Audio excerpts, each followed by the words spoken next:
Welcome back to another college season. The golf season gets underway this weekend for the Earlham men and women. Our main focus, though, for a little while will be on the women's team. We're going to talk about both teams with head coach Matt Gehring, talk about the schedule and all the things coming up here very soon. And I was kind of thinking a little bit ago, it's hard to believe we're back and doing it again, but you had a busy summer, didn't you? Yeah, we did. We had a good summer with recruiting, getting, of course, you're always working to get the next crop of kids in.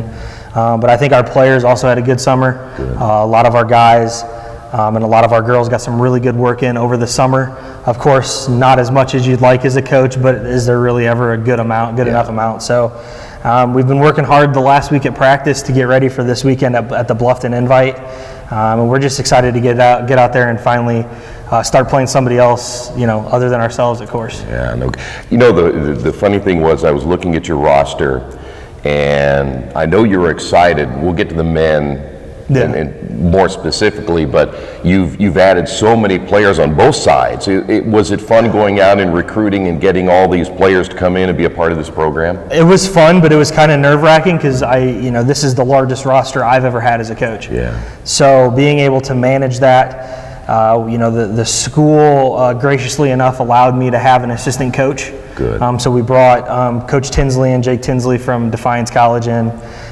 He played for me when I was there, so that's kind of given me a little bit of a sigh of relief, knowing that I'll have somebody to take the other team on the weekends. But it was fun. It was fun getting to know them. That's the best thing, is getting to know them, getting to know their families over the summer. Yeah. All great kids coming from all across the country and all across the world. We've got some international kids on our team as well. So we're really excited to see what they can do now that they're not playing in high school anymore, they're playing in college. So we're able to, we're interested in and excited to see what they can do at the next level. Yeah, no doubt about it. All right, let's talk women's golf.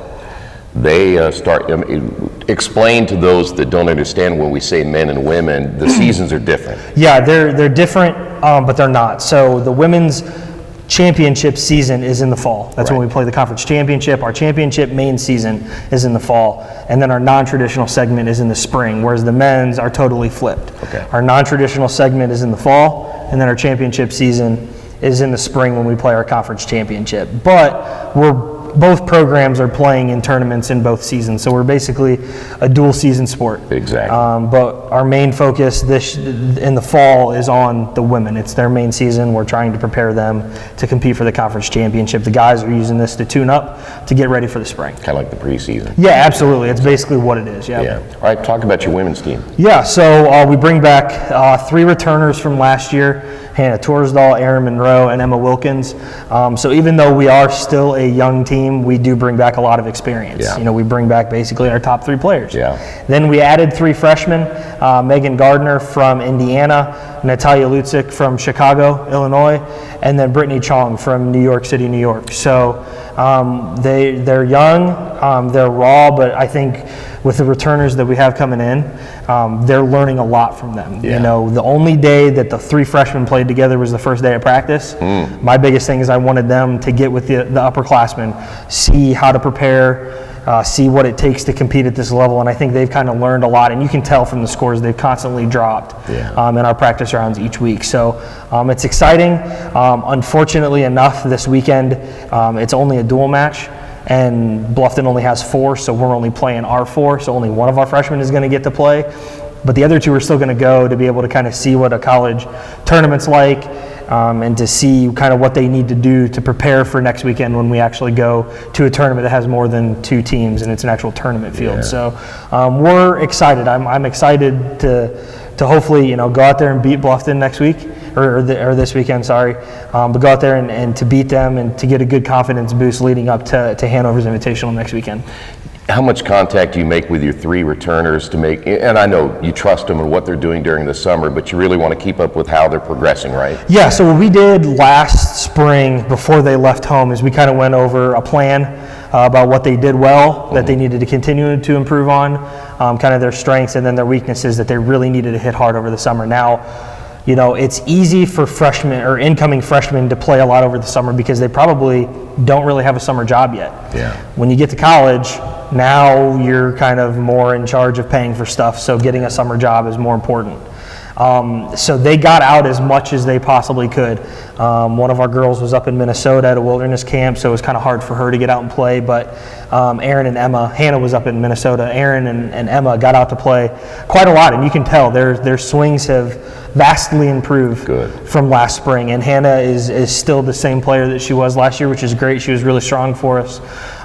So they're all three going to be really good leaders for us, and hopefully the freshmen see that, and then they can carry that over into the off season, and then ultimately carry that over into their summer next year when they're going to be upperclassmen. Exactly.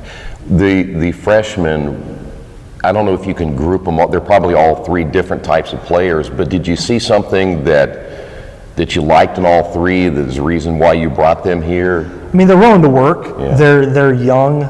They're really raw in their talent. They kind of started golf later, so there's a higher room for potential than a lot of other recruits. You know, a lot of recruits that we're looking at are playing since they've been 7, 8, 9 years old. So when they get to this level, there's room for improvement, but there's not as much. Right. They're playing better in some aspects of their game than I thought they were, and they're weak in some areas. So when we get everything clicking, I think, you know, they're going to be happy with how they've progressed, and as a coach, I'll be happy, because I think then we'll really top to bottom have a pretty strong roster for us to start, you know, making some waves in the conference. And they don't have a lot of bad habits, is that fair to say? They have different bad habits in different areas. It's you know, golf, you know, some of the best golfers will say it's not about how good you hit your good shots, it's about how good you hit your bad shots. Okay. So right now it's about minimizing their mistakes. Okay. I'm not looking for them to be perfect on every single shot. That never happens, whether you're playing at the D3 level, D1 level, or even LPGA or PGA level. It doesn't happen. Yeah. So being able, you know, I always talk about bringing in the spray chart. You know, if you look at baseball, when they have the spray chart about, you know, distribution of hits, it's the same thing for golf. Okay. So I just say, hey, bring those in, and let's, you know, minimize the misses so that you still give yourself a scoring opportunity. Okay.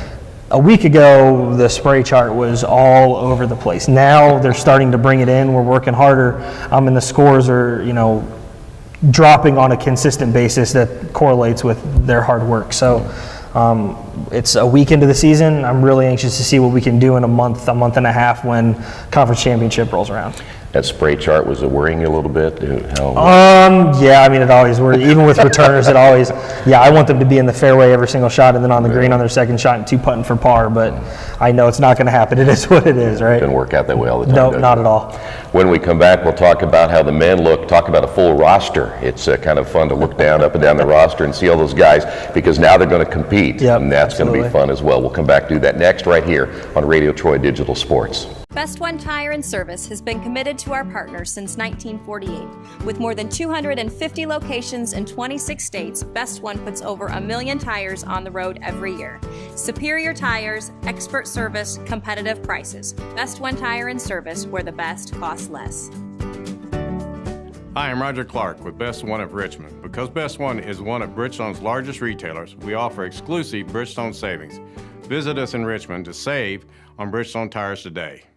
Men's program, as Coach mentioned a little bit ago, gearing up for the championship season, but that means a lot of hard work during the fall. Yeah, we've got a really good fall schedule slated, 5 events, so 10 total competitive rounds. I'm cautiously optimistic. Yeah. You know, Coach Tinsley and I we're excited about the direction of the program. We brought in 8 freshmen, 7 freshmen and 1 transfer, bringing back all 6 of our returners. So we've got 14 on the roster, 13 in the fall. One of our guys plays soccer, so he won't be with us in the fall. But we've seen a lot of good things at practice. Good. We're not where we need to be yet, but again, it's a weekend of practice. We haven't really been able to dive in and fix those things. We're trying to get as many qualifying rounds in as we can, but there's been some guys that have surprised us. There's been some guys that, you know, quite frankly, have kind of disappointed a little bit, but they're working hard to get to where they need to be. And it's not just us and they're surprised by the fact that, you know, we feel that way. They know they're disappointed in the way they've played as well. So they understand what the expectations are, and from day one, we've told our guys this year that we're in it to win it every single weekend. Yeah. There's no consolation prize. There's no A for effort. It's we go in, we take care of business, we get in, we win the event, and we get out. They've prepared for that during practice in our qualifying rounds. They've been as tournament style as we can possibly get. high octane practices, and I think it's going to yield to some results. And you know, this weekend it's a stronger field at the Bluffton Invite, so we're really looking forward to competing and bringing home some hardware. I remember when you and I sat right here last year, and we talked about the 5. Yep. And you could say, well, I don't have to work that hard this week. Right. Well, if you don't want to stay home, you really have to now. Yeah, I think that's been a culture shock for some of the guys. Some have rose to the occasion. Some know that they have their work cut out for them. Yeah. We've had some discussions with some players, and we want to see constant improvement. Whether they're a freshman or a sophomore, we don't care who goes as long as they're going to put in the work for each other. Yeah. That's the biggest thing, is we preach each other. It's not doing it for yourself, it's doing it for the other guys. Yeah. So they've put the work in. They're just some guys need to rise to the occasion.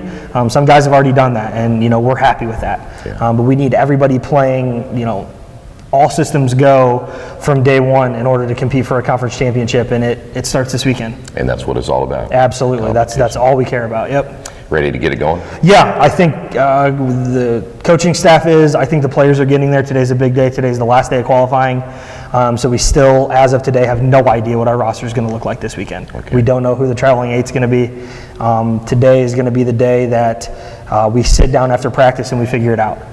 We have to put our best 5 out there for the team, and we're going to take the next best 3.